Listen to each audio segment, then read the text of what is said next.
Résolution relative aux moyens d'action du parti. Le premier congrès ordinaire de l'ANC, réuni à Lomé les 10 et 11 octobre 2014, considérant le rapport financier présenté par le trésorier général, faisant sienne les recommandations pertinentes du Bureau national sur la question des cotisations au parti, telles que formulées dans le rapport moral, considérant que d'importants efforts de mobilisation de ressources sont encore nécessaires pour poursuivre efficacement la lutte en vue d'obtenir le véritable changement indispensable au bien-être et à l'établissement de tous. Déplore les retards et les entraves délibérément dressés par le gouvernement en violation de la loi pour le versement des financements publics des partis politiques dus à l'ANC. Se félicite des contributions financières mises en place par le Bureau national pour appuyer les activités des fédérations nationales. En appel au dévouement et au sens du devoir des militantes et militants, en leur demandant de s'acquitter plus régulièrement de leurs cotisations au parti.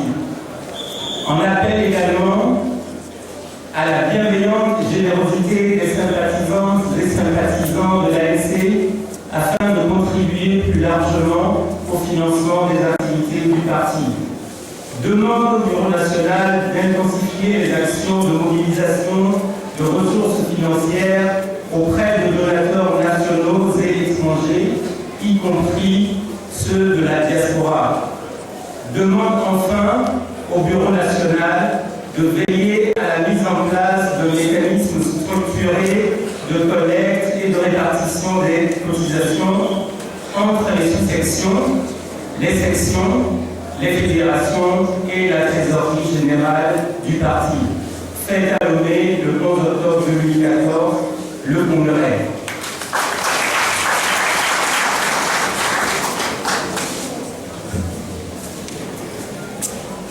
Recommandations au chef de l'État et au gouvernement.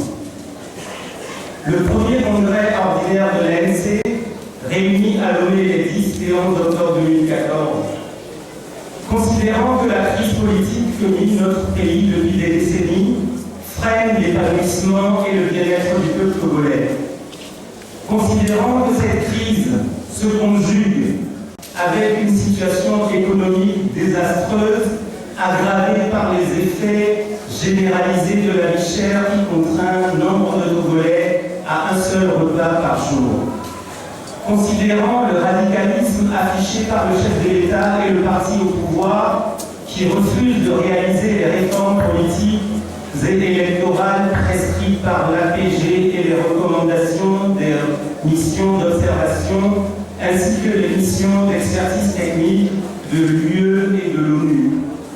Tenant compte de l'impérieuse nécessité d'œuvrer résolument à l'apaisement du climat politique et à la réconciliation nationale, recommande au gouvernement de se ressaisir pour initier des actions urgentes et hardies en vue d'atténuer les souffrances des populations togolaises.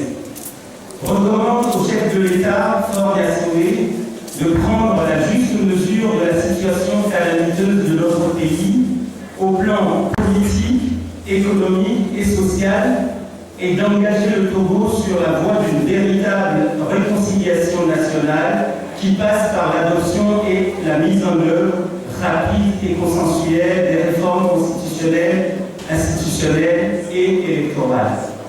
Recommande en particulier au chef de l'État et au gouvernement de procéder sans délai à la libération de toutes les personnes injustement détenues et à la levée des inculpations dans la sordide affaire des incendies des marchés. Fait à Lomé le 11 octobre 2014, le congrès.